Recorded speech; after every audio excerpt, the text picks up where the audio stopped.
आता सरबत थंडगार होण्यासाठी त्याच्यात आम्ही आईस क्यूब घालूया, रोज सिरप घालूया।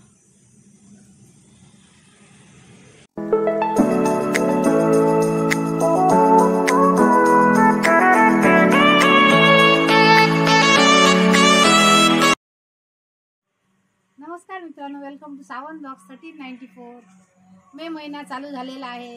वातावरणात खूप बदल झालेला आहे। उष्णता भरपूर प्रमाणात वाढलेली आहे। तसे आपल्याला काहीतरी थंडगार खावंसं वाटतं, थंडगार प्यावंसं वाटतं।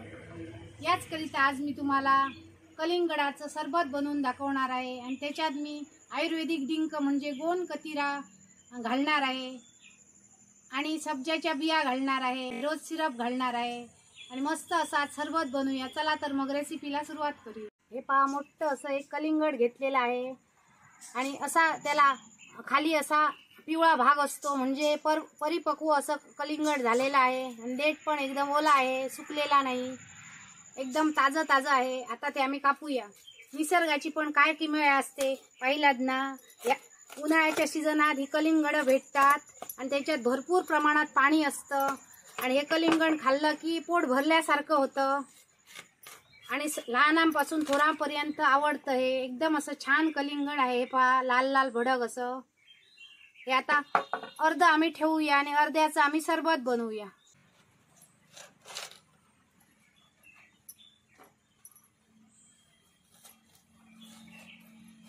आता असं हे कापून घ्यायचं।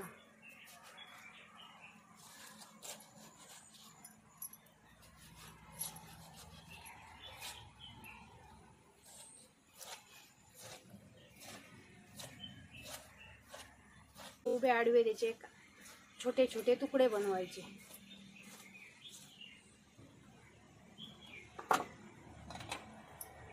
आणि एका प्लेट मध्ये काढून घ्यायचे।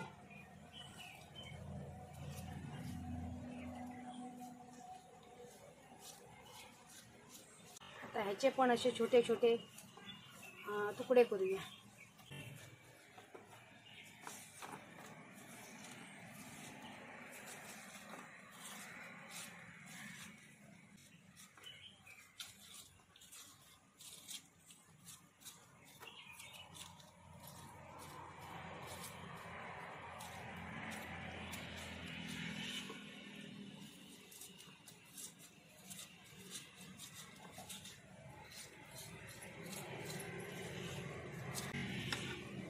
छोटे तुकडे केलेले आहे ते आम्ही सरबतात घालणार आणि हे मोठे तुकडे आहेत त्याचा आम्ही रस काढून घेऊया आणि छोटे तुकडे केलेले आहेत त्याच्यात बिया आहेत त्या काढून घेऊया।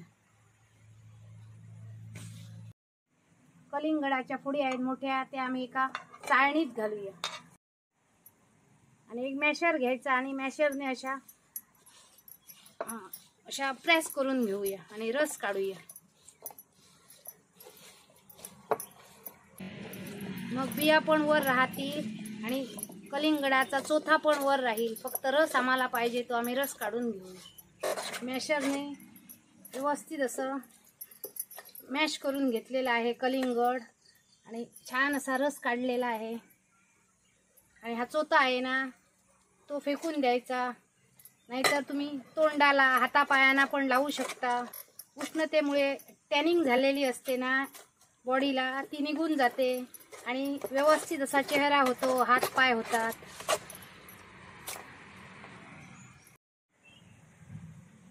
सरबत बनवण्यासाठी गोंद कतिरा घेतलेला आहे, म्हणजेच आयुर्वेदिक डिंक घेतलेला आहे आणि हा डिंक आहे ना तो बर्फासारखा एकदम असा फुलून येतो, त्याचा चुरा होतो आणि दुसरा डिंक असतो तो लाडू वगैरे बनवतात तो तुपात घातल्यावर फुलून येतो आणि हा पाण्यात घातल्यावर याचा चुरा फुलून येतो आणि हा दुसऱ्या दिवशी सरबत बनवणार तर आज रात्री तुम्ही एवढे असे 4-5 खडे असे घ्यायचे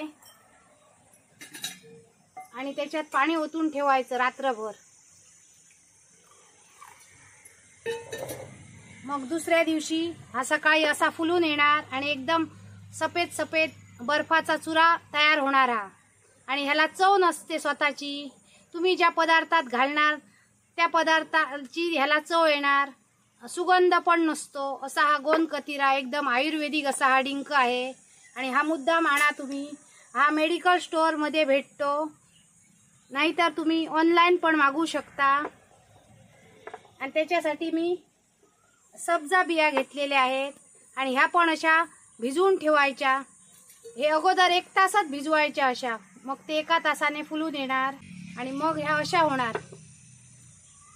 आणि सरबत बनवण्यासाठी रोज सिरप घेतलेला आहे। असं रोज सिरप पण बाजारात मिळतं, ते तुम्ही घेऊन या। अर्धा लिटर गाईचं दूध घेतलेलं आहे, तापून वगैरे घेतलेलं आहे, जरा जाडसर करून घेतलेलं आहे।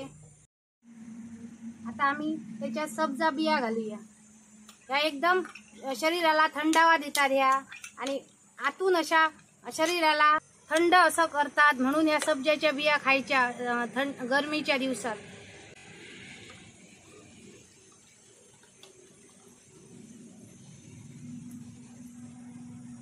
गोंद कतिरा घालूया।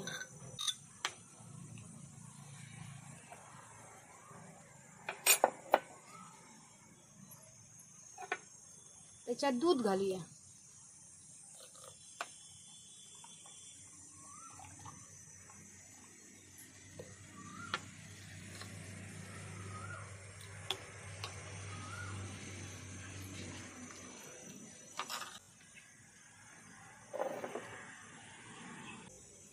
त्याच्यात रोज सिरप घालूया।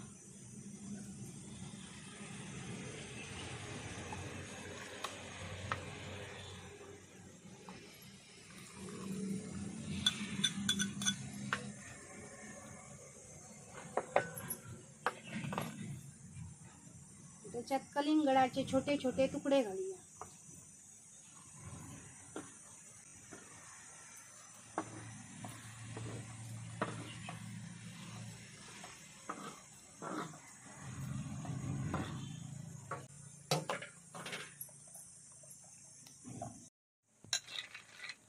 आता सरबत थंडगार होण्यासाठी त्याच्यात आम्ही आईस क्यूब घालूया।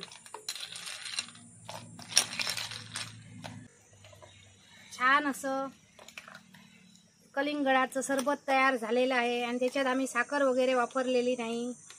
मस्त असं तयार झालेलं आहे आणि ह्या सीझनमध्ये मे महिन्याच्या तुम्ही नक्की हे ट्राय करा आणि कसं झालं हे मला कमेंट करून सांगा। आता आम्ही ते ग्लासमध्ये घालूया।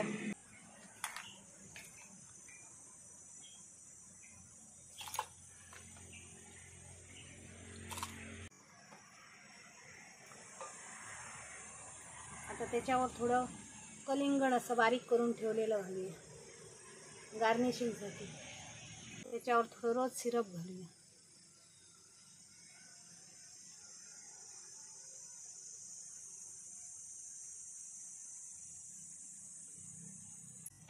छान असं आमचं कलिंगडाचं आयुर्वेदिक डिंक घालून सब्जाच्या बिया घालून मस्त असं सरबत बनवलेलं आहे। या प्यायला शरीराला ताजतवानं करणारं शुगर फ्री असं सरबत बनवलेलं आहे मी। शरीराला एकदम थंडावा देणारं आयुर्वेदिक डिंक आणि कलिंगडाचं सरबत बनवलेलं आहे। कसं झालं नक्की कमेंट करून सांगा। आता मी तुम्हाला हे खाऊन दाखवते आणि पिऊन पण दाखवते।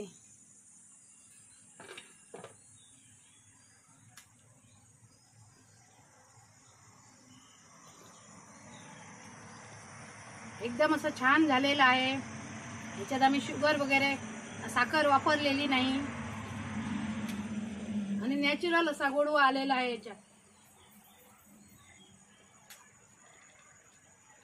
आजचं आमचं हे आयुर्वेदिक डिंक आणि कलिंगडाचं सरबत तुम्हाला कसं वाटलं नक्की कमेंट करून सांगा। आमच्या चॅनलवर नवीन असाल तर आमच्या चॅनलला सबस्क्राईब करा, जास्तीत जास्त शेअर करा आणि व्हिडिओ आवडली तर लाईक करा आणि अशीच एक आम्ही नवीन रेसिपी घेऊन पुन्हा येऊ। तोपर्यंत मस्त खा, स्वस्त राहा, बाय।